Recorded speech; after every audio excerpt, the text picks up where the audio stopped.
Hello ACL, welcome to the talk of our paper, Unnatural Language Inference. This is a joint work with Prasanna Parthasarathy, Joel Pinu, and Adina Williams. Now, we all know that pre-trained language models have been super popular in recent years based on their downstream task performance. Now, recently, several papers have attempted to figure out how these pre-trained language models perform so well, and the general conclusion is that these models understand the syntax represented in natural language.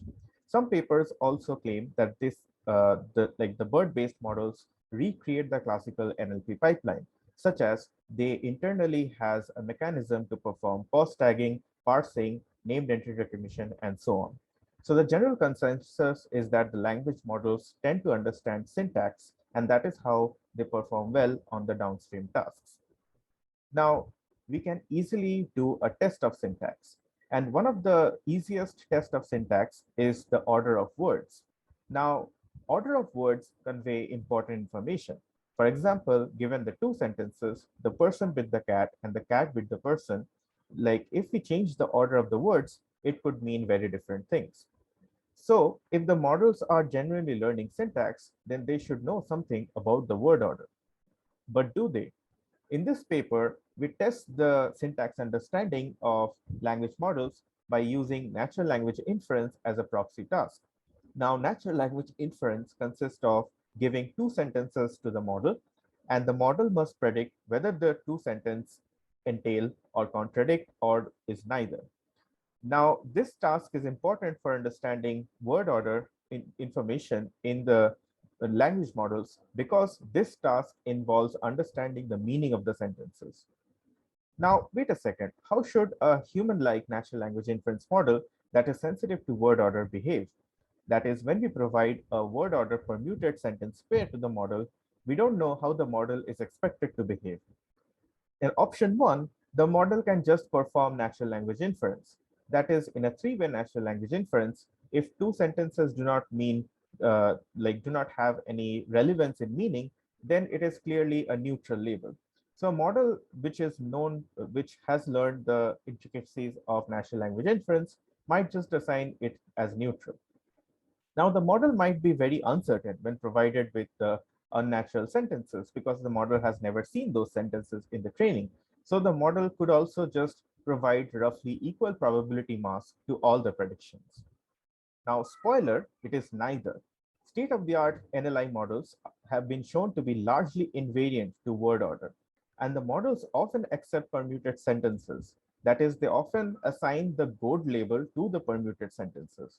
And this is the same for pre-transformer era models as well. Now, to test how this is happening, we construct a permutation function. Now, one of the constraints of the permutation function is that no word should appear in its original position. This gives us that if a sentence is of length n, then there could be n minus 1 possible permutations of that sentence.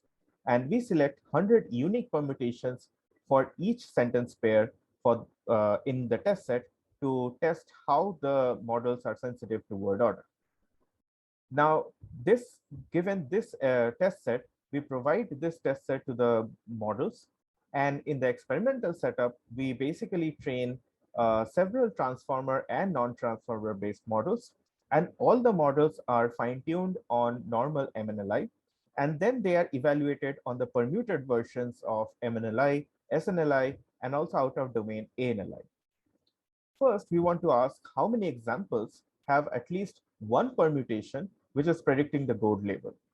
Well, surprisingly, 98.9% of the examples in the test sets contain at least one permutation which can trigger the model to assign the gold label.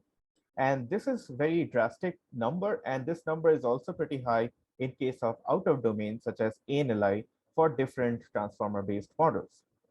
Now, you might be thinking that the previous result is just due to pure luck or chance. So that's why we also look at how many examples where there exists at least 1/3 of permutations which predict the gold label. And we find that this number is also pretty high, which ranges from 78 to 83% in case of MNLI to SNLI test sets, which is a very high number, giving us an information that how many sentences the model is accepting of the permutations. Now, furthermore, we asked the question that how many examples have all the permutations predicting to be the gold label? And we found that in the minimal case, there still exists 10 to 20% of examples in the test set, which the model does label all the 100 permutations to be the gold label.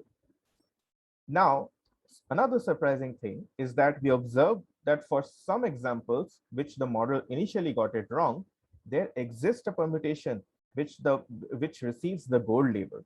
For example, if the model in the giving example gets it incorrect, the Roberta Large gets it as contradiction, whereas the correct answer is entailment. If you provide a permuted sentence pair, then the Roberta gets it correctly as entailment. Then we also investigate what is the source of this issue. So these are what we call as flips. Now, what are the percentage of permutations that predict the gold label?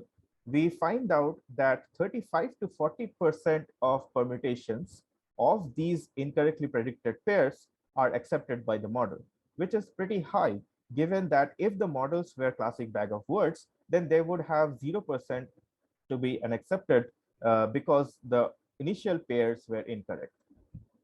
Now, is this phenomena just for transformers? Well, no, this is also for non-transformers as well, although in a little bit weaker effect. And both architectures similarly show bag of words effect, such as they accept like flips, and they also accept permuted sentences in a large number. Now, you must also be thinking that, hey, this is just chance. Well, unfortunately, no. We also investigate the confidence of the models, and we find that the confidence is very high for all the models, where BART has the highest confidence, as shown here, having the lowest entropy. Now, pre-transform models are somewhat better. They have less confidence, but that is probably due to their lower capacity. Now, which permutations does our models accept? Now, preserving local word order leads to accepted permutations. That is, we found out that when we compare the permutations with respect to the original sentences, as we increase the BLUE2 score, that is, as there is a local clumping or local preservation of the original words, then the model gets better and better at accepting the sentences. Now, we also found out that these models are not entirely bag of words, as transformer language models can handle some abstract syntactic information. We found out by investigating the pause tag neighborhood of the permuted sentences, and we found that the pause tag overlap between the permuted sentences and the original sentences gets higher as the acceptance gets higher in case of transformer language models. Now, we also perform human analysis, and human experts struggle with this task. Human expert can at most get to 60% accuracy, whereas Roberta gets all of them correct. That is, it gets 100% accuracy in the given test examples. Now, once again, we find this phenomena to be present in case of Chinese dataset as well. We looked into Chinese OCNLI corpus, and we found out it also exhibits similar max omega performance and similar permutation acceptance scores. So this isn't like an issue of tokenization or some quirks of English. Now, what can we do about it? Now, we perform an initial attempt of max entropy training. It's a simple technique where we add an additional loss where we maximize the entropy on top of permuted sentences, which we show during training. And this simple technique works a lot. Basically, it reduces the probability of the model to get accepted, like the permutations to be accepted, without reducing the original accuracy. Although it does not reduce it completely, there is still a lot of room to improve, and this is just an initial attempt. So key takeaways are that all tested models are largely insensitive to the permutations of word order, although humans are not. And reordering words can cause models to flip the classification labels. And models have also learned some distribution information as exhibited by the pause neighborhood experiment that enabled them to perform reasonably well under the permuted setup. Thank you for listening to this talk. You can find our paper and code online, and please feel free to talk to me in GatherTown or in chat to learn more about the paper. Thank you.